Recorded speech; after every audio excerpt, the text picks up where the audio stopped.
Class 11।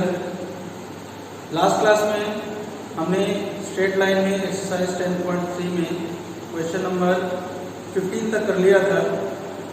अब आज इस क्लास में हम क्वेश्चन नंबर 16 से स्टार्ट करेंगे। ठीक है, तो चलो क्वेश्चन नंबर 16।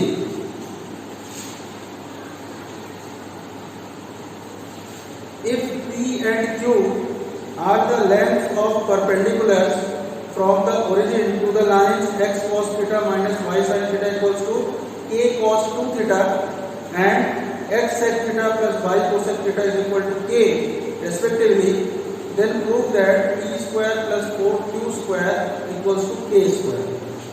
तो देखो इसमें कह रहा है कि सपोज ये जो मेरा लाइन है उसका इक्वेशन है x cos theta minus y sin theta is equal to k cos 2 theta. ठीक है, और ओरिजिन से इस पे परपेंडिकुलर जो ड्रॉ किया गया है उस परपेंडिकुलर का जो लेंथ है वो p है। ठीक है, इसी तरह एक दूसरा स्ट्रेट लाइन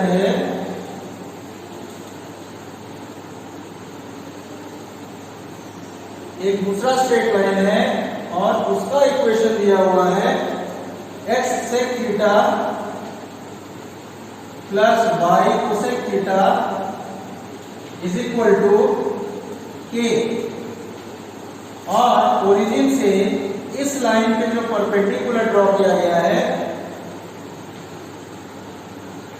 उसका लेंथ q है। ठीक है, तो हमें प्रूव करना है to prove p square plus 4q square is equal to k square. ठीक है, चलो तो सॉल्यूशन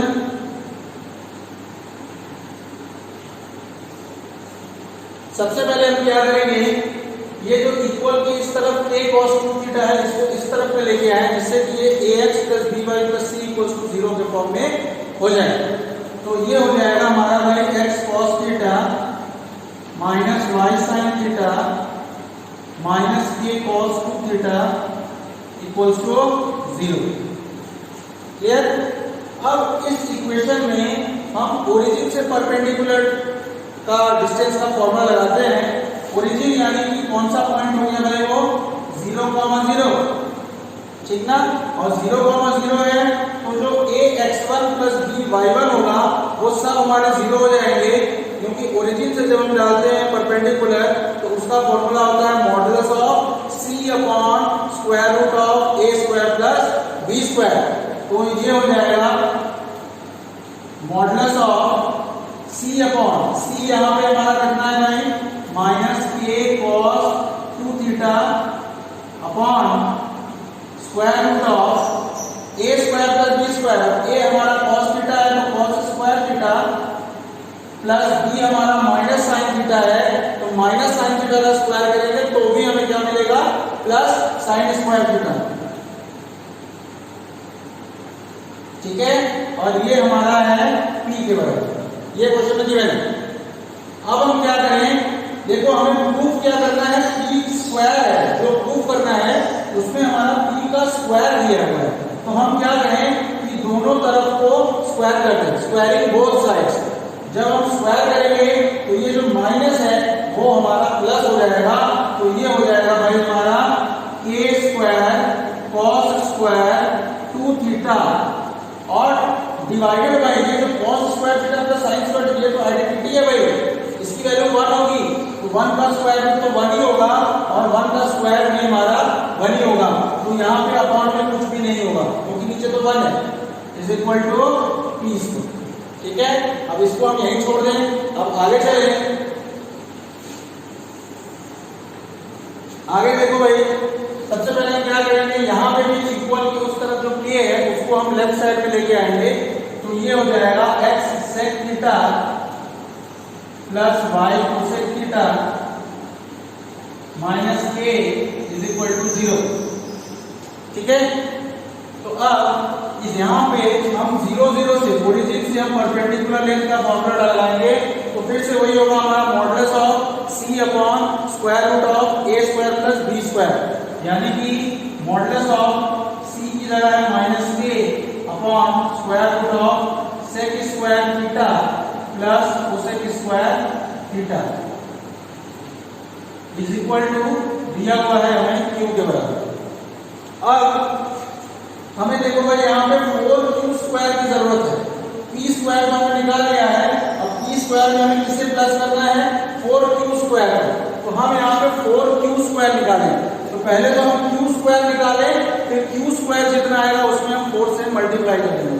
तो q स्क्वायर निकालने के लिए हमें दोनों तरफ का स्क्वायर करना पड़ेगा।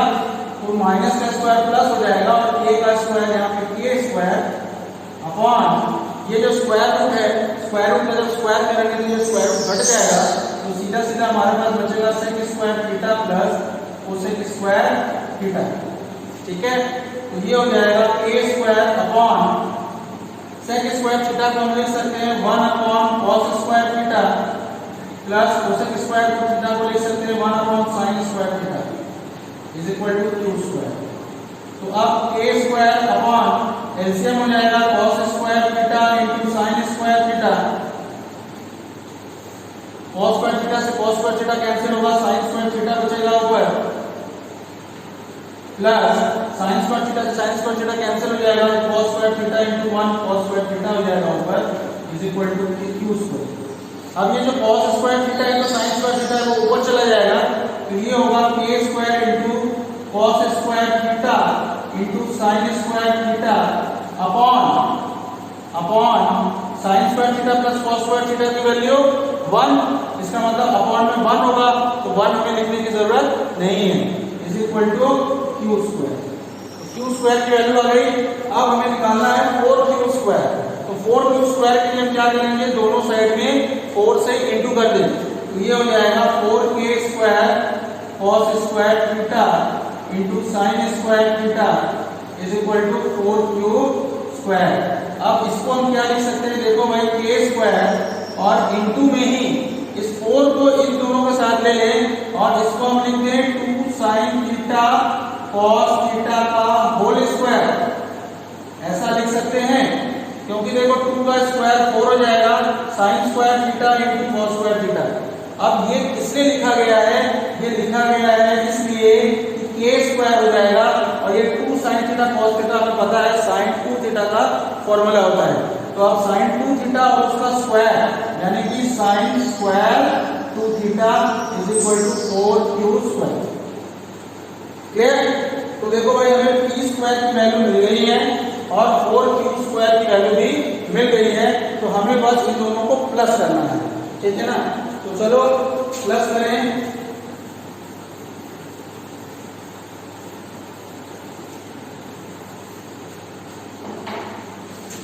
p square plus 4q square. तो p स्क्वायर की जगह पे हम रखेंगे k square into cos square 2 theta plus 4q square. 4q square की वैल्यू है k square into sine square 2 theta. यहां से k स्क्वायर को हम कॉमन ले लेंगे तो बचेगा क्या हमारा भाई, cos square 2 theta plus sine square 2 theta. तो ये हो जाएगा k स्क्वायर इंटू, अब देखो cos square 2 theta plus sine square 2 theta क्या हो जाएगा, आइडेंटिटी है तो ये 1 हो जाएगा।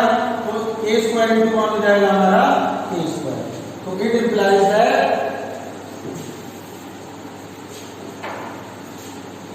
तो p square plus 4q square किसके बराबर हो गया भाई, k square.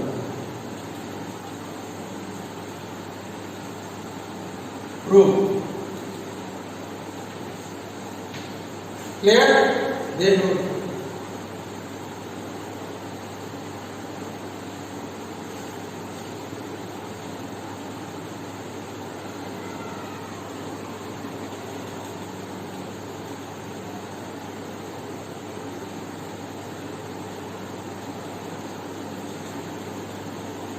Next question number 17।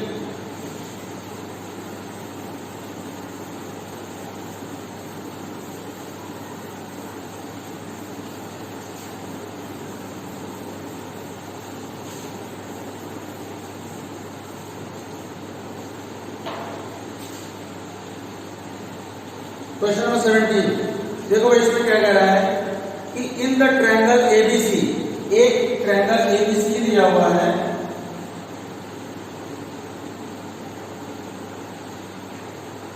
ABC with vertices ए दिया हुआ है 2,3, बी है 4,-1 और सी है 1,2।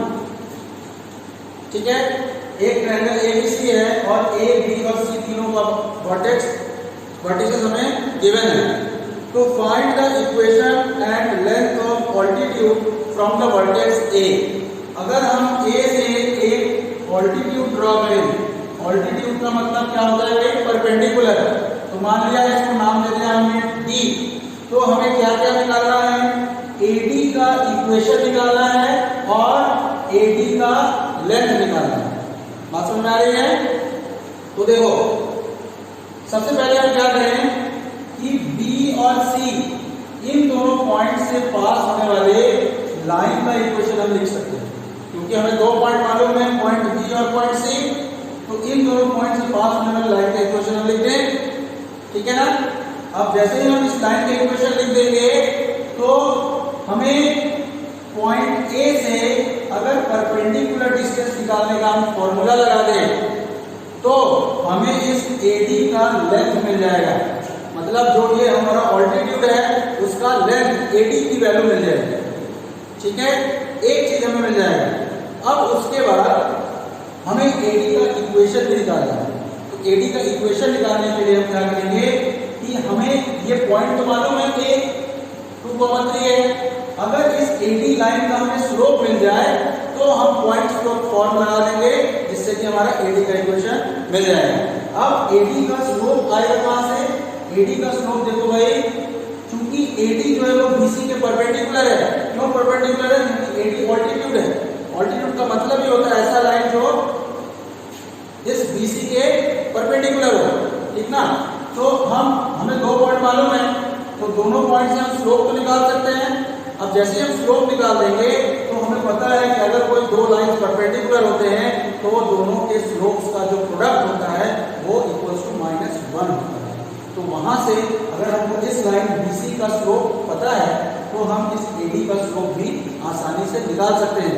और जब हमें एडी का स्लोप मिल जाएगा और पॉइंट हमें दिया ही हुआ है तो हम स्लोप पॉइंट फॉर्म से इस एडी का इक्वेशन भी लिख सकते हैं। ठीक है, तो चलो स्टार्ट करते हैं इस क्वेश्चन को। सबसे पहले देखो हम बीसी का स्लोप निकालते हैं। बीसी का स्लोप कितना होगा भाई? y2 minus y1 upon x2 minus x1। तो आप देखो ये हमारा x1 y1 हो जाएगा, ये x2 y2 हो जाएगा। तो y2 माइनस y1 का मतलब 2 minus -1 upon x2 minus x1 यानी कि 1 माइनस 4। तो slope of BC is equal to 2 minus minus हो जाएगा प्लस, यानी कि 3 अपॉन 1 माइनस 4 हो जाएगा -3। तो 3 से 3 कैंसिल हो जाएगा। तो यहाँ स्लोप ऑफ BC जो है वो हमारा -1 के बराबर है। क्लियर? अब since AD is perpendicular to BC, since AD is perpendicular to BC, therefore slope of AD into slope of BC should be equal to -1। और slope of AD हमें निकालना है into slope of BC हमारा -1 है, is equal to -1। तो slope of AD is equal to -1 upon -1। Minus से भी minus cancel हो जाएगा। तो स्लोप ऑफ एडी जो होगा वो 1 के बराबर हो जाएगा। ठीक, तो अब हमें देखो एडी का स्लोप मिल गया और एक पॉइंट हमें 2,3 मालूम है। तो हम एडी का इक्वेशन लिख सकते हैं। Equation of AD y minus y1 is equal to m into x minus x1। ये पॉइंट स्लोप फॉर्म है। तो y माइनस y1 यानी कि 3 इज इक्वल टू m की जगह 1 इंटू x माइनस x1 यानी कि 2। तो ये हो जाएगा y minus 3 is equal to x minus 2, क्योंकि 1 से मल्टीप्लाई करेंगे तो उतना ही आएगा। अब सबको हम उधर ले जाएंगे तो ये हो जाएगा x minus 2 minus y plus 3 equals to 0। तो ये हो जाएगा x minus y minus 2 plus 3 यानी कि प्लस 1 इज इक्वल टू 0। तो देखो भाई ये जो ये AD लाइन है उसका इक्वेशन है, बात सुन रहे हैं आप। अब ये जो AD लाइन है उसका इक्वेशन है। अब हमें अगर इस AD लेंथ को चाहिए तो AD लेंथ को निकालने के लिए हमने बताया क्या था कि इस पॉइंट से इस ये जो BC लाइन है इसके बीच का हम डिस्टेंस फॉर्मूला लगा देंगे, ठीक है। उसके लिए हमें BC इक्वेशन भी चाहिए होगा। तो BC इक्वेशन के लिए देखो इसमें 2 पॉइंट मालूम है और उसका स्लोप हमने भी निकाल लिया है -1। तो सीधा सीधा इसमें भी हम 1 पॉइंट फॉर्मूला लगा सकते हैं, y minus y1 is equal to m into x minus x1 for equation of BC। ये फॉर इक्वेशन ऑफ BC है। तो y minus y1 is equal to m into x minus x1। तो suppose ये हमारा x1 y1 है, x1 की जगह 4, y1 की जगह -1 और जो हमारा स्लोप होगा वो हमारा होगा -1। तो y माइनस y1 की जगह पे -1 है तो ये +1 हो जाएगा इज इक्वल टू m की जगह पे -1 इनटू x माइनस x1 की जगह पे 4 है। तो ये हो जाएगा भाई y plus 1 is equal to अंदर माइनस को मल्टीप्लाई कर देंगे तो -x प्लस 4। तो अब -x को सबको इधर लेके आएंगे तो +x प्लस y और +4 इधर आएगा तो -4 हो जाएगा और +1 पहले से है तो ये हो जाएगा -3 इज इक्वल टू 0। समझ में आया? x plus y minus 3 equal to 0 हो गया। अब जैसे ही x plus y minus 3 equal to 0 हो गया, अब हम इस 2,3 पॉइंट से इस x plus y minus 3 equals to 0 पे परपेंडिकुलर डिस्टेंस का फॉर्मूला लगा देंगे, ठीक है। तो परपेंडिकुलर डिस्टेंस का फॉर्मूला अगर हम लगाएं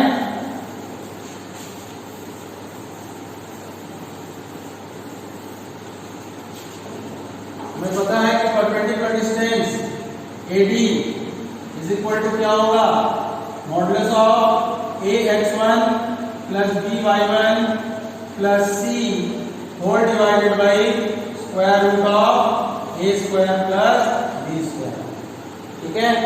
ये हो जाएगा मॉडुलस ऑफ ax1। तो BC के इक्वेशन चाहिए ना, हमें BC का इक्वेशन ये है तो इसमें एक की जगह पे हमारा 1 है इंटू x1। अब x1 क्या होगा हमारा 2 प्लस b भी हमारा 1 है इंटू y1 यानी कि 3 फिर प्लस c और c की वैल्यू है -3 अपॉन square root of a square plus b square यानी 1 का स्क्वायर प्लस 1 का square. Therefore AD is equal to modulus of 2 plus 3 minus 3 upon square root of 2। AD is equal to देखो plus 3 minus 3 cut गया तो अब mod 2 बचेगा, mod के अंदर सिर्फ 2 बचेगा, इसका मतलब वो 2 ही हो जाएगा अपॉन √2 और √2 से हम 2 को कैंसिल करेंगे तो हमें AD की वैल्यू कितनी मिलेगी भाई, √2। इसका मतलब जो परपेंडिकुलर डिस्टेंस है वो √2 है और AD का जो इक्वेशन है वो है x minus 5 plus 1 is equal to 0, ठीक है। आंसर देख लो।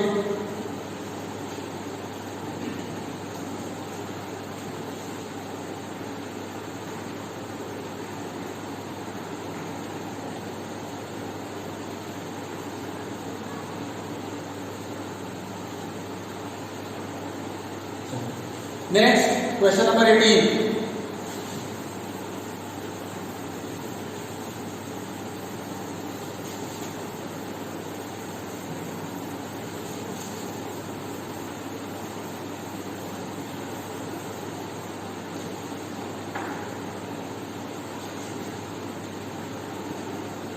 क्वेश्चन नंबर 18 में देखो क्या कह रहा है बेटा कि if P is the length of perpendicular from the origin to the line whose intercepts on the axis are A and B, then show that 1 by p square is equal to 1 by a square plus 1 by b square. तो इसमें क्या कह रहा है भाई, suppose ये हमारा एक लाइन है और इसका x इंटरसेप्ट अगर a है और y इंटरसेप्ट अगर b है और ओरिजिन से अगर हम इसमें परपेंडिकुलर डाल रहे हैं और इस परपेंडिकुलर का लेंथ हमारा p है, यहाँ पे ओरिजिन को हमने o से डिनोट किया है, तो प्रूव करना है, to prove 1 by p square is equal to 1 by a square plus 1 by b square. ठीक है, 1 by p square equals to 1 by a square plus 1 by b square, ये चीज हमें प्रूव करना है। तो चलो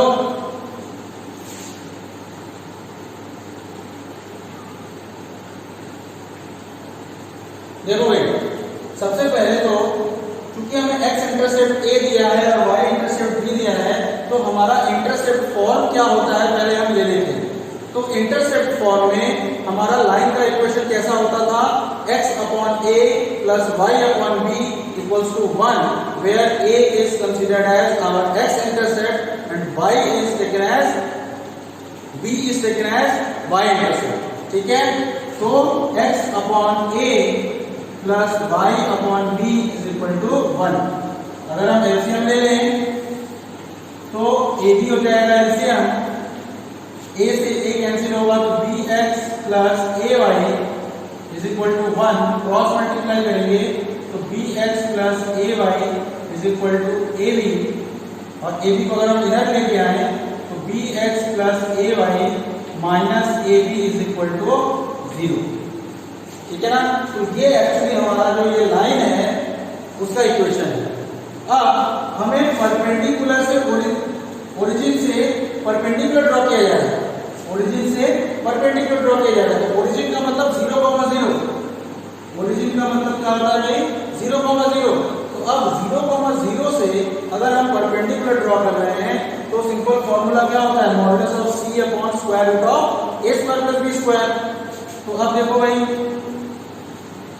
परपेंडिकुलर डिस्टेंस वो हमारा p दिया हुआ है, ये जो परपेंडिकुलर है उसका लेंथ हमें p दिया हुआ है, ये हो जाएगा मॉडुलस ऑफ c अपॉन, तो c का मतलब है minus ab upon square root of a square plus b square, अब under root b square plus a square. Clear? अब हम क्या करें, देखो जो हमें प्रूव करना है उसमें p स्क्वायर है, जबकि यहाँ पे हमारा p की वैल्यू है, तो हम क्या करें भाई, p स्क्वायर निकालने के लिए दोनों तरफ का स्क्वायर करते हैं। तो जैसे ही हम दोनों तरफ का स्क्वायर करेंगे तो ये हो जाएगा p square is equal to modulus break हो जाएगा, माइनस का स्क्वायर करेंगे तो प्लस हो जाएगा, और ये होगा a square into b square divided by, अब ये स्क्वायर रूट का स्क्वायर करेंगे तो स्क्वायर रूट हट जाएगा, तो सीधा बचेगा सिर्फ b square plus a square. अब b square plus a square को हम a square plus b square भी लिख सकते हैं। ठीक है ना, कम्यूटेटिव होता है एडिशन। अब क्या करेंगे भाई, हम इसको उल्टा कर देंगे। क्यों उल्टा कर देंगे, क्योंकि हमें 1 बाई p स्क्वायर की वैल्यू चाहिए। यहाँ पे तो p स्क्वायर की वैल्यू है ना, हमें 1 बाई p स्क्वायर की वैल्यू चाहिए, तो 1 बाई p स्क्वायर के लिए इसको हम रेसिप्रोकल इसका ले लेंगे। तो जैसे ही हम रेसिप्रोकल ले लेंगे तो ये जो नीचे a square plus b square है वो ऊपर चला जाएगा और ये a स्क्वायर b स्क्वायर नीचे आ जाएगा। तो ये होगा भाई 1 by p square is equal to a square plus b square whole divided by a square b square. ठीक है, तो 1 by p square is equal to, अगर हम दोनों के नीचे डिवाइड कर देंगे तो a square upon a square b square plus b square upon a square b square. तो देखो भाई, a स्क्वायर से a स्क्वायर कैंसिल हो जाएगा, b स्क्वायर से b स्क्वायर कैंसिल हो जाएगा, तो 1 by p square is equal to 1 by b square plus 1 by a square. यही चीज हमें प्रूव करना है। बस इसमें क्या करेंगे, हम 1 by p square is equal to 1 by a square को पहले लिख देंगे और फिर 1 बाई b स्क्वायर लिख देंगे। ठीक है, तो देखो भाई ये हमारा प्रूफ हो गया। ठीक है, चलो भाई आज क्लास में बस इतना ही रहेगा। आज हमने एक्सरसाइज 10.3 स्ट्रेट लाइन में खत्म कर दिया है। अब जो मेरी नेक्स्ट क्लास होगी उसमें मैं इसके आगे के एक्सरसाइज को कराऊंगा, मिसलेनियस एक्सरसाइज को सॉल्व करूंगा। ठीक है, ऑफ कर दो।